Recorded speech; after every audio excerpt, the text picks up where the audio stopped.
Well, in Faridabad, a bank manager was kidnapped at gunpoint, and the entire plot was allegedly hatched by a former tenant. In fact, the police have now arrested the prime accused and his wife, and the accomplice is still on the run. Take a look.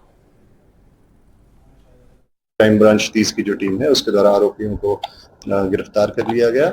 जो आरोपियों को जिनमें गिरफ्तार किया गया है उनमें जो मुख्य आरोपी है उसका नाम भूपेंद्र है, जो पीड़ित पक्ष के घर के अंदर ही किराएदार के तौर पर मार्च महीने तक, फरवरी के लास्ट तक, मार्च की शुरुआत तक वहां पर किराएदार के तौर पर रहता था।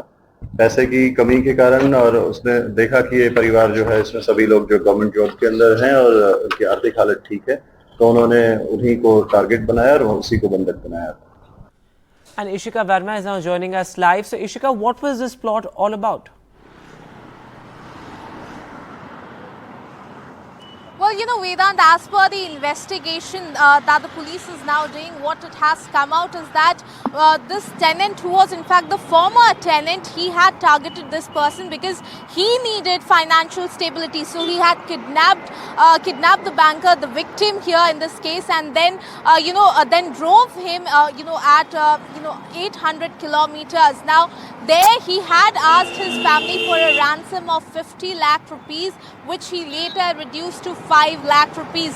Now in the investigation that has so far been conducted by the police, it has come out that in fact the prime accused in this case wanted financial stability, and that is why he had gone to this length. Now what we are also getting to know from the police at this point of time, that the other accused is still on the run, and police is in fact putting in the efforts to catch the other accused as well. But so far the police say that certainly very horrific details have come out as to how this victim was kidnapped at a gunpoint, and then they drove him to Mathura. That is in fact they took him first to Bilaspur and then to Mathura. So it was 800-kilometer drive where this victim was gagged, first kidnapped and then gagged, and then these two accused drove him away. So certainly asking for a ransom of 50 lakh rupees, which is later reduced to 5 lakh rupees.